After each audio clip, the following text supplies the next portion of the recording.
What's up YouTube, it's TLM Jev. Welcome back to the channel, or if it's your first time, I appreciate you being here. Today we're going to be going over the absolute best meta 6'1" PG build for Pro Aim and Rec. But you don't gotta just take my word for it. Go look at Spam, Precise, Hoodie Dre, Eyeball Greens. These are all the best PGs in the world. They're running a 6'1" or a 6'3" PG. It can run 5 out, it can do pick and roll.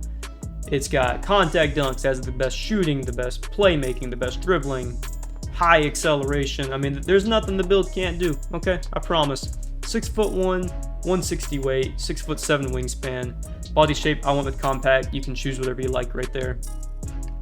Let's get straight into the attributes. No time to waste. We're gonna go with an 86 driving dunk, 81 driving layup, 69 close shot. This gives you 21 finishing badges. If you put +1 into your finishing, you'll have 22, and then you can actually take advantage of that gold limitless takeoff. But just keep in mind, to get gold limitless takeoff, you need to be able to core it or have to give up either slithery or posterizer. So for me, I went with 22 finishing badges, but I still haven't cored limitless takeoff on gold, so I can't even use it on anything higher than silver anyways. So just keep that in mind. You can kind of play with your finishing a little bit if you don't care about having the gold limitless takeoff anyways. But to get limitless, slithery, and posterizer, you need a good amount of finishing badges, which is why I went with the higher amount of 21. I love all three of those badges. I love the dunk.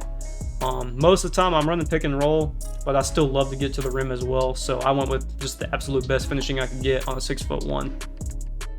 We're gonna go with a 92 3 ball, get gold agent 3 and gold limitless takeoff. Limitless range. Great shooting badges, the best 2 shooting badges in the game. I went with an 80 mid-range. This gives you 25 shooting badges.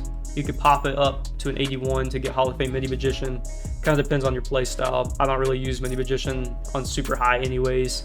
In this 2K, you're either dunking or you're shooting a 3 most of the time, or passing to a cut. So I went with an 80. Go with a 78 free throw. Here's where you have a couple options. You could stop at 92. This gives you gold unpluckable, gold clamp breaker, silver handles for days. This gives you all the best dribble animations in the game. You could even go to an 89. You're still going to get all the same badges that I said, but you won't get the elite dribble moves anymore. But where I would recommend you get to is at least a 95. This gives you Hall of Fame unpluckable and gold handles for days. But what I did, I went 97. Hall of Fame unpluckable, gold handles for days, Hall of Fame clamp breaker, and Hall of Fame killer combos. Woo-wee! I mean, Hall of Fame unpluckable is the difference between a broken controller and one that works. Glove is stupid this year, and you would think that the difference between gold unpluckable and Hall of Fame is not super big. I promise you it is. I got plucked all the time with gold unpluckable. Now that I'm using Hall of Fame, I mean, the only time I get ripped is with bump steals, which is kind of just unavoidable no matter what your unpluckable is.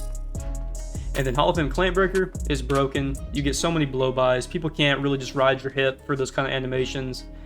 Killer combos, I'm a little unsure of. I kind of wish I would have went with 96. I know it's only one attribute for the extra.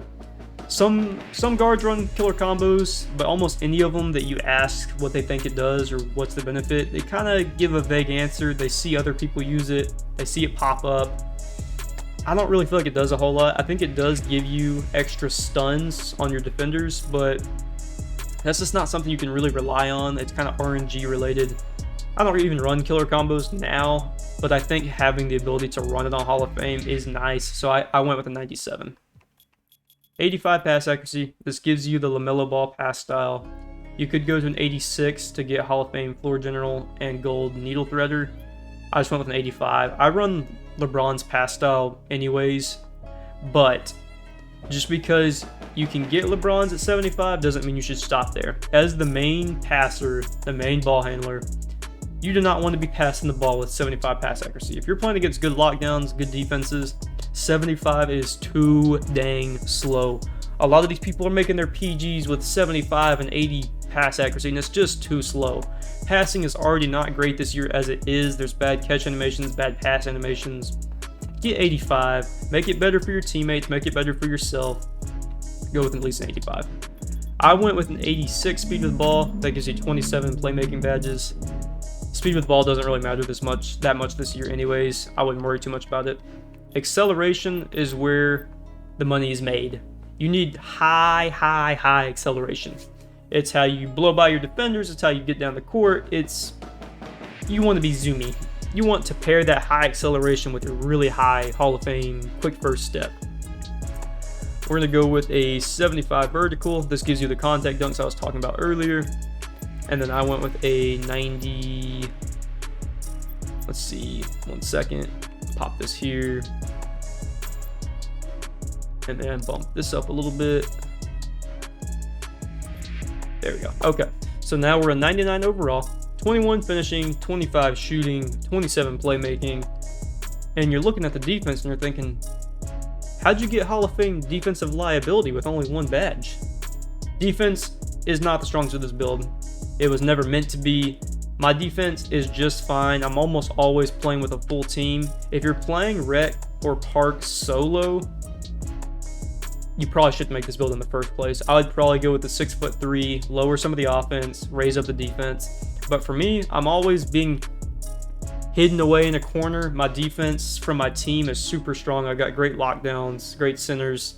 The people around me are great players.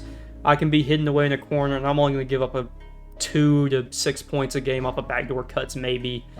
You're still going to get good contests. Obviously, you're not going to get no plucks or passing lane steals, really.